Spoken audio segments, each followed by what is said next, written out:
फरमाते हैं कि मैं ना मजदूर लेने गया, बगदाद के चौक में मजदूर बैठे होते थे, तो मेरी उन मजदूरों में से ना एक नौजवान बच्चे पे नजर पड़ी। बड़ा कमजोर सा वजूद था, लेकिन चेहरे पर इबादत का निशान था। माथा बताता था कि नमाज का बड़ा ख्याल रखता है। मैं उसके करीब गया। चेहरे भी बड़ा कुछ बताते हैं ना, चेहरों में भी बड़ी रानाई होती है। फरमाते मैं करीब गया, मैंने उसको कहा बेटे मजदूरी करोगे? तो कहने लगा मजदूरों में बैठा हूं तो हुजूर मजदूरी के लिए ही तो बैठा हूं। तो मैंने कहा कि चलो फिर। कहने लगा नहीं मेरी कुछ शर्तें। मैंने कहा बताओ। कहने लगा पहली शर्त यह है कि लोग 4 दिनार दिहाड़ी लेते हैं, मैं 3 दिनार लूंगा। मैंने कहा यार भाई तो बड़ी बेहतरीन है, बाकी भी इस तरह की रख ले। उसने कहा हुजूर दूसरी शर्त यह है कि मैं आपकी मुकम्मल बात मानूंगा, लेकिन जब अजान हो जाएगी फिर आपकी नहीं सुनूंगा।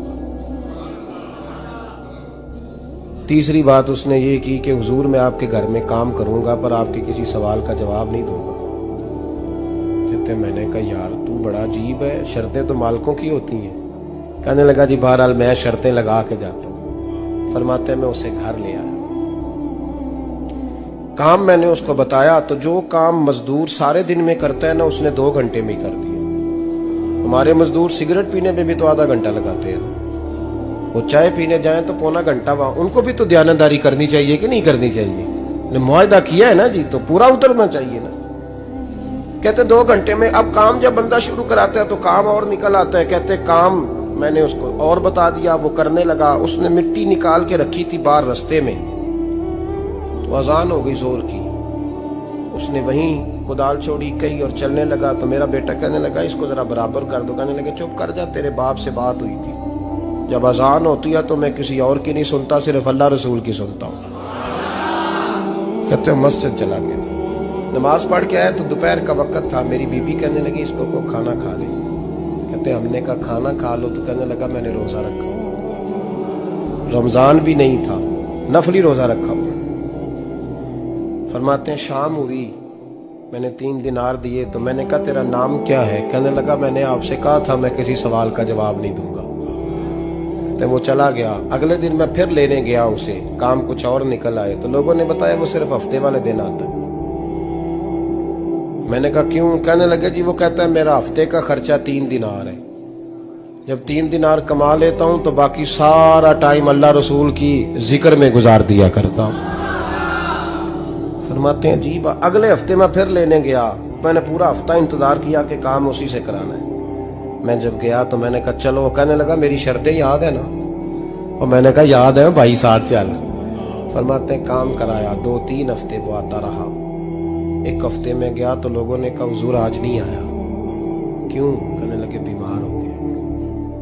कहाँ घर है? कहने लगे बगदाद के कब्रिस्तान के पीछे जो कच्ची आबादी है उसमें रहता है। फरमाते मैं गया, दरवाजे पे दस्तक दी तो कहने लगा हुजूर आप हैं? दरवाजा खुला है, आ जाइए। फरमाते मैं अंदर गया तो मैंने कहा तुम्हें कैसे पता चला मैं आया हूँ? कहने लगा हुजूर अल्लाह वाले हो, आप नहीं आना था, वरना अमीर तो गरीबों का पता लेने कोई नहीं आते। कहते मैं करीब गया तो कहने लगा मैं आपका इंतजार कर रहा था, तेज बुखार है, तप रहा। जेब से कुछ पैसे निकाले। कहने लगा ये पैसे रख ले। एक अंगूठी निकाली। कहने लगा हुजूर आज रात को मेरा इंतकाल हो जाएगा, इन पैसों का कफन खरीद के सुबह जनाजा पढ़ के मुझे दफन कर देना, और जब दफन करो तो ये अंगूठी लेके असर के बाद हारून रशीद के पास जाना। आप उसे कहना मैंने मिलना है पर वो आपको टाइम नहीं देगा। आप उसको आवाज दीजिएगा कि तेरी एक अमानत है मेरे पास। फिर वो आपसे मिलेगा तो अंगूठी दे दे, फिर आप मेरी तरफ से फारिग हैं। हजरत फरमाने लगे तेरा नाम? और कहने लगा हुजूर वक्त थोड़ा है,